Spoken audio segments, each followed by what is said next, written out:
just going to start off with our first Full-Tyne Whistle match review. It was from the weekend's action, Newcastle United versus Brighton away. And, this isn't going to be too in-depth. I like to do these videos, a quick rundown of key points of key decisions, key elements of the game. We're not going to get too much into the nitty-gritty, but let's take a look at some things where we could have improved. So, first of all, it was a big blow here, and the target was missing from the left-back position an hour before kick-off. Apparently, he was due to play, but there was some tightness which hadn't gone away, so they had to make a kind of last-minute decision on him. He travelled, but he didn't play, and we had Burn slotting in at left-back. Now, Burn was brilliant at left-back, actually, despite I had some concerns beforehand. I thought he's a little bit on the slow side on the turn, especially. But he was actually really very solid, and obviously he has played there before. But he is getting older now, and it's hard to often ask a centre back to adapt to a left back position when they face some very fast wingers. Obviously, Lamptey came on in the end and still didn't get past him. So Burn did really well. But one thing that was very noticeable was obviously the link up play between Alan Saint-Maximin down the left and Target was missing. Now that's worked well in pre-season and in the first game of the season as well, but it was missing on Sunday. I can't remember what day we played, but at the weekend. So yeah, it was very evident that that link-up play was missing, and Burn's not going to give you that. It was obvious that Burn was never going to give us that, but what it did mean was that the fluidity what we had down the left was completely gone. It was very stop-start. It was very, kind of, how can you describe it? It was just not as fluid as we'd seen in recent games.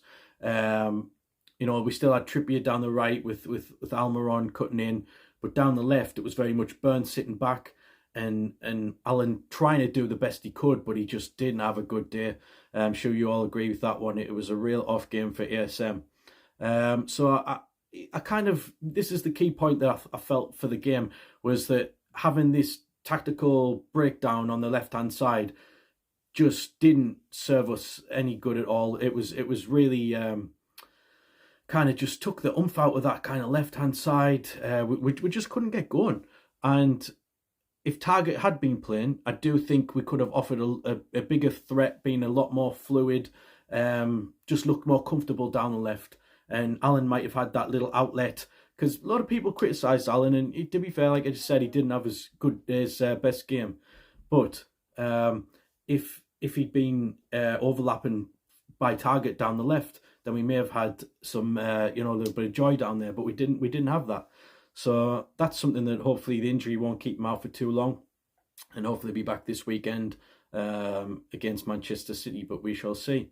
Another key point that I felt needs addressing was Bruno in the defensive midfield holding role, and we know he's played there before. He's played there with Leon and Brazil, but is he better further forward? I think you certainly lose a lot of his qualities if you're sitting deep.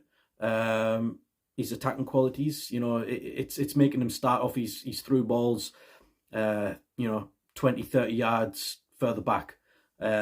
Which can have a big effect on the success of them. So I think personally, and I know a lot of you guys on Twitter agree, we could do with a proper out-and-out defensive midfielder to sit in there in the Shelby position, which he's been doing very well, although he's not a true defensive midfielder. But to sit in there and just break up play, pass the ball either side to Bruno and Joe Linton, and just kind of let them have a free roll going forward, and let someone else kind of mop up and sweep up at the back. That to me would be the way forward long term. Is that going to happen this season? Not sure. The other option we could have would be to keep Bruno there and bring in, like we discussed in last night's video, bring Gallagher in on the right, someone high energy with quality to score and assist as well. So I just felt Bruno was leggy, great player. He's probably going to be the best player we've ever seen in the black and white shirt. I truly believe that, but very leggy. Was it the heat? Was it the long distance we travelled?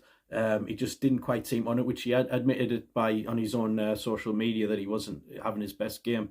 So it's something that we need to look at. Is he comfortable playing there for 38 games of a Premier League season in theory, or is he going to be better off further forward, free role on the right, where we can really use his attacking abilities, and we've got a defensive midfielder sitting in behind him, protecting the back four. So that's something. I felt these were the two key points. If you had a proper defensive midfielder in, like Brighton did with Saicedo, breaking up play, you might have had a bit more success. And with the fluidity of Target down the left, you might have had a bit more success down that side too. There was a little bit of kind of, not being fluid. Passes weren't coming off. There wasn't a lot of through balls that made it through to Almiron like there was in the first game against Nottingham Forest. We just couldn't really get going, and it was a shame, but it was still a very good point on the road. Brighton are a good side these days, and yeah, it was something that could have gone either way. I still think that, we still had a couple of chances, although Brighton did dominate the proceedings. Although the stats do show that the percentage-wise of possession wasn't actually that far off. So both teams had control in parts, but I think Brighton used their ball better, especially in the second half. So yeah, so that was just a little quick rundown. Obviously, Pope was brilliant. We've got to talk about him, especially after the day previously with Toon Polls sending him viral around the world, globally. So I think Pope was excellent, considering there was quite a bit of pressure on his shoulders to perform after the hijackings, what we saw the day previously on social media. So yeah, but I just wanted this video to be a quick review, sum up the action. This has been the first Full-Tyne Whistle where we've sat back, we've looked at the a couple of key points from the game. Ideally, what I'll like to do is kind of record these shows immediately after the night of the game, or the evening of the game, something so we can, when you get in from the match, you'll be able to sit back and watch and agree or disagree with certain things that we discuss on here. But yeah, it'll be interesting to see how we go forward against Man City, and I'm really not very optimistic at all, but stranger things have happened, and we are a good side these days. So let's see if we can get a bit more quality in this week. Don't think we're going to have them in time for City, although there is still time. But I think it's going to be the same squad, same team that we've seen in the previous games. So yeah, let's see how we get on Sunday. Get me days right this time, definitely Sunday. And yeah, if you go and have a great time, if you're watching, enjoy the game. So take care, guys, and we'll see you soon.